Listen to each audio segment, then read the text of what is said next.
قاری صاحب محترم د مرګري چې کوم خبرو که د استاد دین مخکې دی پرون نه مخکې چې جواب وکړو د حضرت امیر معاویه رضی الله تعالی عنه د حضرت علی رضی الله عنه د دې جنگ په دغه کې تا کوم الزامي جواب وکړو په دې کې د انجینیر مرزا د امیر معاویه رضی الله تعالی عنه ګرو ته جهنمی ګرو وي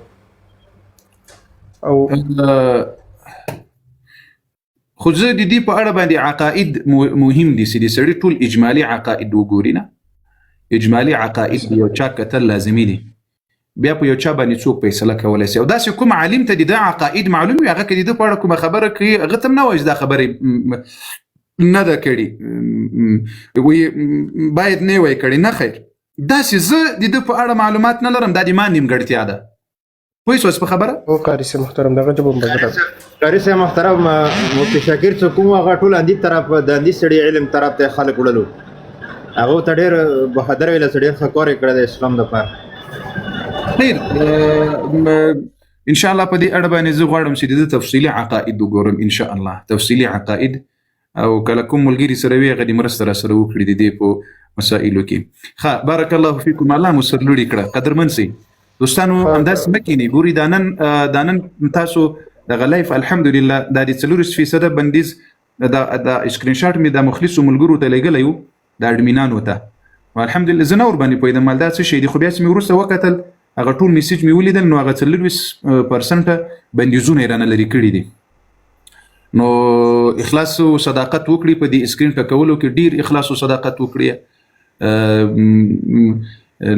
لایف در سره پورته کړی بارک الله فیکم راځي علي زرزر کوي علي بارک الله فیکم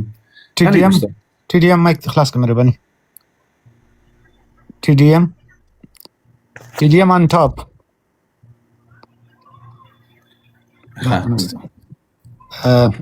مجاهد مومن مهرباني السلام علیکم قاری صاحب وعلیکم السلام قاری صاحب یو پوښتنه مې کوله لکه ستاسو دا بروټ او دا لایوګانې چې کومې دي ویډیوګانې چې کومې دي دا زه ډېر وخت نه ګورم خو پرون لکه یو کس را سره جګ شو وایي چې هغه افغانستان کې یو امام دی هغه حماسي دی نومې دی که څه نومې دی وایي هغه وایي چې لکه شیعه کافر نه دي که نه نو هغه سره په بیا ما ډېر بحث وکړو قاري صاحب ستا نه چې کومه زده کړه کړې وه ټولې خبرې مې ورته وکړې خو لکه هغه وایي چې دا خبره یاد وساتئ بابا صاحب نن ټول ملګري اخلاص وکړي رنګ خو مؤثره بدوي وای دا قاری صاحب دی ګل دی پر راځي دا لایف در سره پورته کړی چې دا بندیزونه لکه پرون چې 40% جنې لري سوي دا نورم لري په دې باندې ځان نه اخلاصولای دا ټول ابابیل وتوایم ورې د سره یو شایعه ده یو رافضی ده په نن زمانه کې شایعه نست رافضیان دي نو هغه علما چې کله د شایعه خبره کوي نو هغه شایعه کیسته شایعه کې ډلې سته یعنی په خاص ول شایعه کې ډلې وي مسلمانانو پکې ول مؤمنانو پکې ول لیکن کله وخت چې دوی پر رافضیت باندې بدل شول پر رافضیانو کې مؤمن مسلمان نس څوک چې رافضیت مؤمن مسلمان وای هغه خپل له اسلام ور باندې وزي صحیح ده دا فرق تاسو وکړئ دا فرق تاسو دا د ایران شیعاګان یادول و چې لکه دوی د امریکای سره جنگيږي لکه دوی ته دعا کول پکار دی دغه ماویل چې صحیح ده لکه بیا خبره پويږي د زړه سره جی خبره پويږي او جی خبره ما در خلاصه کړل یو د شیعو په اړه حکم ده یو د رافضیانو په اړه باندې ده کوم چې شیعه رافضیان دي دا نن زمانه کې چې څومره دي دا ټول شیعه رافض دي صحیح ده او کوم چې شیعه وخوا زمانو کې ول شیعه د صحابه او توهین زګور هغه شیعه زه د تاسو په مخ کې زورته مسلمان وایم ما ته وکسي ما ته کوم شیعه سری ابو بکر او د عمر خلافت منی توهین نه کوي کوم شیعه سری امهات المؤمنین او توهین نه کوي معنی دیمنه او گمراه به وي فاسقان به وي لیکن مسلمان ورته ویلی شو کوم شایسي دي رسول الله دي صحابه او توهین کوي تکفیری کوي دي خلفاء الراشدین او خلافت نه مني دي امهات المؤمنین او توهین کوي او د قران ته تحریف سوی کتاب وایي دي الله صفاتونه دولس امامان او تور کوي نو په دې خلکو کې په دسي عقایدو کې څوک مسلمان نسته خو چې څوک توهین دي صحابه او نه کوي قران ته تحریف سوی کتاب نه وایي دي امهات المؤمنین او توهین نه کوي دي ابو بکر او عمر توهین او سپکاوی نه کوي شاید مسلمان ده خدا نسته پکې ګوري ما تاسو ته یو کتاب ښکارا کړی دا کتاب دی چا ده دا دی اهل سنت والجماعت دی لوی علم ده دی العلامه زي دي نوم در تخکارا کړم یو دقیقه په کوم ځای کې وو په کوم ځای کې وو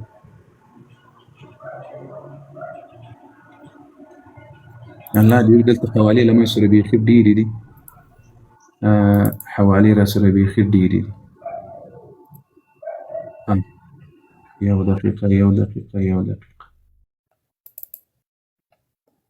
دا وګورئ دا نه خیر دې دغه قصه به درته راواخلم دا دی هند عالم ده شاه عبدالعزیز الدهلوي رحمه الله دا خو به پیژنې شاه عبدالعزیز دهلوي رحمه الله محترم دا لیکي په مختصر تحفة الاثنا عشريه کې په 310 صفحه کې څه وایي څوک چې دوی د عقایدو پلټنه وکړي ګوره علما خي دا تا ته نه وایي دا علما ورته وایي څوک چې وایي بابا صاحب قدرمن سي سرلوړي سي دا نور ملګري دي ټول در سره ملګري سي وایي څوک چې دوی د عقایدو پلټنه وکړي یعنی معلومات وکړي وایي دوی ته به معلومه سي چې دوی په اسلام کې هیڅ حصه نشته وتحق او د دوی کفر به وایي بالکل دوی ته څرګند او ښکاره سي د دغه خلکو چې دا داسې عقاید لري دا ما دا اوس مخکې کتابونه هم درته ښکاره کړل او حوالې مې هم درته ښکاره کړل دا څوک وایي دا شاه عبدالعزیز الدهلوي رحمه الله وایي په تحفة الاثنا عشريه کې دا دی یو داسې پسې د افغانستان لوی عالم تیر سوی ده لوی عالم عربي نړۍ کې په آسیاوي نړۍ کې په ټولو کې منل سوی عالم تیر سوی ده شمس الأئمة السرخسي رحمه الله أبي بكر محمد ابن أحمد ابن أبي سهيل الحنفي دا په 488 کال کې تیر سوی ده یعنی څه کم زر کاله مخکې دا عالم تیر سوی ده د افغانستان ده په دې کتاب کې اصول السرخسي د دې کتاب کې همدغه خبره کوي چې څوک د صحابه په شان کې ګستاخي کوي دا ملحد ده څوک ده ملحد ده داسې اوس ګوره دغه عالم زه در وښیم دا وګوره دا بیا څوک ده دا کشمیری رحمه الله ده انور شاه کشمیری رحمه الله دم د هند لوی عالم ده د دیوبند انور شاه کشمیری رحمه الله د هند او هندی ده سم هندي ده العرف الشذي دي شرح سنن الترمذي کې دی په یو اتیا صفحه کتاب الطهاره کې دی څه وایي واختلفوا في تكفير الروافض وللأحناف قولان ودي روافض سيكون شيء روافض دي بو كفر كي دي اختلاف ده دي أحناف دو قول دي قيل إنهم كافرون يو قول ده سي كافر دي وقيل لا أو يو قول ده سندي دايتواي والمختار تكفيرهم أو أغا غر قول أغا بهتر قول مختار قول ده سي دوي كافر دي دا څوک وایي څوک چې دغه عقائد لري ورسې وی ګوري العرف الشذي شرح سنن الترمذي دی انور شاه کشمیر رحمه الله د ترمذي شرح کې دا خبره کړې بیا لدينا لوی علماء دي اهل السنه والجماعه دا وګوري مننه طاهر سیب لتا سن له بابا سیب نه ټول مخلص ملګرو بارک الله فيكم راپورته کوي دا خلق راپورته کوي دا خو مالکی مذهب را غیرته دا خو مالکی مذهب را تراغله جانا زه کوزه کوم چې به خارسي نه کوزه کوم نه دا درې کسانو زشته صب العذاب على من سب الأصحاب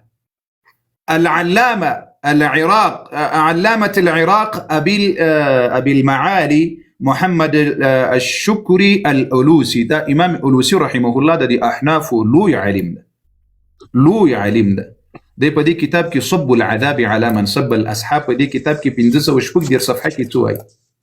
وان من يعتقد ان الصحابه كلهم ارتدوا یا ټول صحابه مرتد سول یوازې څلور کسان پاتې دي یا شپږ او يعتقد او یا دا عقیده لري چې ابو بکر او عمر ته مرتد وای او یا توهین او سپکاوی ورته کې یا عائشه رضی الله عنها ته توهین او سپکاوی کې فانه كافر باتفاق العلماء دا کافر د ټول علماء په اتفاق مشکل دلته دا ده د موږ ملایان د دوی کتابونه نه ګوري مشکل دلته ده لکه څنګه سي شاه عبد العزيز دهلوي رحمه الله په تحفه الاثنا عشريه کې وایي هر عالم چې د دوی عقایدو پلټنه وکړي معلومات یې وکړي نو دوی ته به د دوی کفر ښکاره سي. ګوره شاه عبد العزيز الدهلوي رحمه الله وایي زه نه وایم او دا خبره یې زه سلب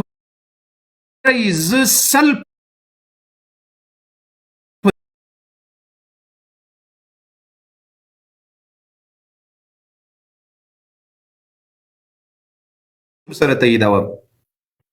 بخاري دا کسانو نظر زر پښتنه وکړي دا څوک دي مهرباني وکړي دا زر کوي علي